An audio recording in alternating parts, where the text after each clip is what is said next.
I would put my basket on the other side of the street, and I would move it over here, set up my camp. For 4 years, Cindy Batista slept in a tent on a patch of dirt against a graffitied building on National Avenue. So I squeeze in right here with a blanket, and I didn't have any problems, so I decided to stay. The desperate landscape at the edge of downtown became her refuge. And eventually I got a tarp, and then I got a tent. She lived among a row of tents and strangers. It was scary because you're a single woman and you don't know who's out here. But it was the best option she could find after losing her husband and her lease and suffering a mental breakdown. When you're down here, there's a lot of people with mental illness also. There's a lot of people that talk to themselves, scream to themselves. The San Diego native spent her days looking for food and homeless resources. She returned to her campsite every night by 8. A 44-ounce cup served as her porta potty. And while she had to set aside her dignity at times, she never lost hope. It was hopeless, but I also knew there were ways out. Well, this is my new place. And she found her way out. The 46-year-old mother of 5 grown children now has a permanent place to call home. It's a little messy. And I haven't got everything in it yet.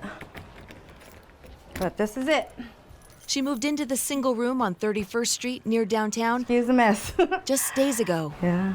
It feels like I finally made it through the struggle, but I still feel like this is my entry door to a new beginning. Her 4 white walls with built-in shelves display her few belongings. Here I think I'll be able to make it. Windows open to a quiet street. Her unpacked bags are scattered on her mostly bare carpet floor. Soon she'll have a bed to go with her second-hand chair and end table. It feels like it's not like a dream, like it's not really happening. She shares the 2-story complex with 11 others, also formerly homeless. This is the restroom.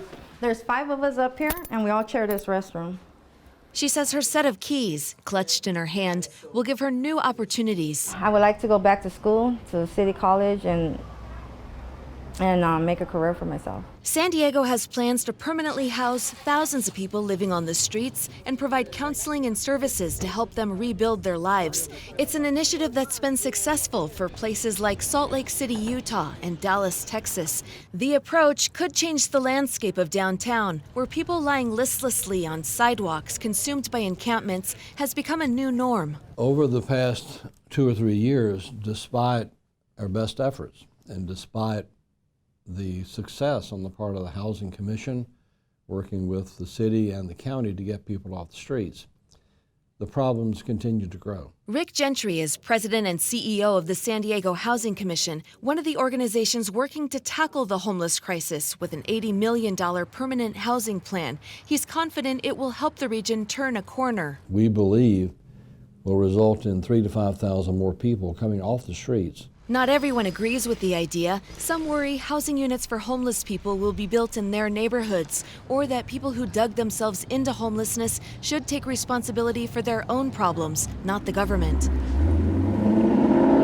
But permanent supportive housing has been a lifeline for 61-year-old Juanita Brauman. This is the place that's my fortress of solitude, and that I can invite whom I want to, and I can leave the world outside. Brauman has lived in her studio apartment at Father Joe's Villages for 11 years. Before that, she lived on the streets. I want to go onward, upward, and have all the accomplishments of everyone else. Charles Lynn has also just secured a permanent housing unit. I'm very excited. He's been homeless for 10 years. Just being able to take much better care of myself.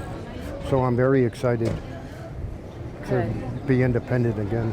Oh, I'm on J on 31st. If you ever need to go by, you need my number? Yes. Okay. Returning to her former homeless territory was emotional for Cindy Batista. It reminds me of where I was and what I don't want to go back to. Susan Murphy, KPBS News.